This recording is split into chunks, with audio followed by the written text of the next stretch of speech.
সে আমাদের বাস্তু প্রধানও আছে রে, ওপেলা বাপরে বাপ, সহকারী ম্যাজিস্ট্রেট বিন্দু বাপো রে, ফির সদর উপজেলার ইউনো সারকও দেখোছো, আর বাপ মেলা আর ফৌজিয়া বাবু দেখোছো, আল্লাহ আল্লাহ আল্লাহ, ওরে বাপো শাহিন ভাই, মেলা মানুষ আছে রে, জ্যোতি সারক দেখোছো, আমার সবার প্রিয় জনাব নাহিদুজ্জামান ডিসি সারকও দেখুন, যা খুশি নাকি, খুব ভালো লাগে। যাই হোক, ওই মুই আসুন কেন আমার নীলফামারীর বিষয়, এই লালন শাহর বিষয়টা আসলে আমরা একেবারে খুব কম জানছিল, কারণ ওরা পুরো কুষ্টিয়ার ট্রেনও যাবার নাকি প্রথম যাও, এই সকালে যদি ওঠো ফজরের নামাজের সময় ট্রেন, আমার এটা কোনো এলগাড়িটাতে আইছে, এই এলগাড়ি আইসে ফজরের পরে পরে, আমি তখন নিন থাকি করো না।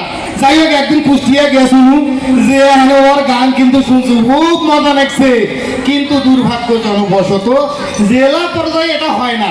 যাই হোক, এবার যেহেতু হয়েছে, মজা না গেছে, এখনকার শিল্পীরা দেখেন না, ফাটি যায় ছুঁড়ি যায়, আর এই গান দেখছেন কত মজার গান, আর মনে হচ্ছে দেহা ভিজি গেল রে। যাই হোক, বাড়ি থেকে আসার সময় একটা মজার ঘটনা কম, সেই ছোট্ট ঘটনা কয় শেষ করে দেন, যেহেতু ডাকাইছেন কভার করছেন কি কম।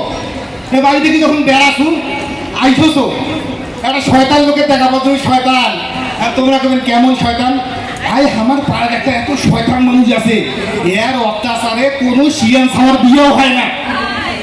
এখন এই বিয়েও হয় না, এক লোক খুব কষ্টের মষ্ট ওর বেটির বিয়ে ঠিক করছে, বুঝছেন, ওর বেটির বিয়ে ঠিক করছে। এখন এই চ্যাংলার ঘর যাবার সময় ঠিক করে ওই শয়তানের দেখা পাইছি, ও কয়েছে, আরে তোর পাড়া অমুকের বেটির সাথে যে আমি মোর বেটার বিয়ের আলাপ ঠিক হয়েছে, কোথায় না না মুখ কম না, ওই মুই কইলে বলে বিয়ে ভাঙি দাও, ওই বুদ্ধ হচ্ছে একটাই, ওই কইলে কয় তুই বিয়ে ভাঙি দাও, মুই খারাপ মানুষ, মুখ খবরদার কর না তো। তা কয়েছে যে ঠিক আছে গেল।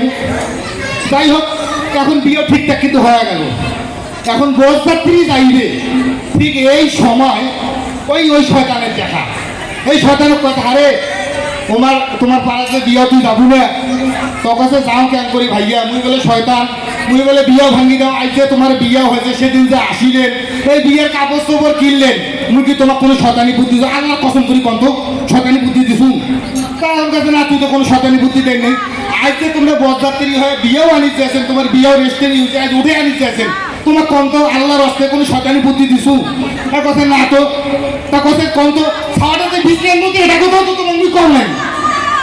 তা যাই হোক, এই হচ্ছে শয়তানের দশা। সম্মানিত সুধী, আমরা গণমাধ্যম কর্মী, আসলে আমরা লালন শাহ সম্পর্কে আমাদের একজন সাংবাদিক খুব ভালো জানতেন, উনি শারীরিক অসুস্থতার কারণে আসতে পারেনি। নীলফামারী প্রেস ক্লাবের পক্ষে আমি সামান্য আঞ্চলিক ভাষায় কটি কথা উপস্থাপন করলাম। ভালো থাকবেন, সুস্থ থাকবেন, সুন্দর থাকবেন। আসসালামু আলাইকুম ওয়া রাহমাতুল্লাহ।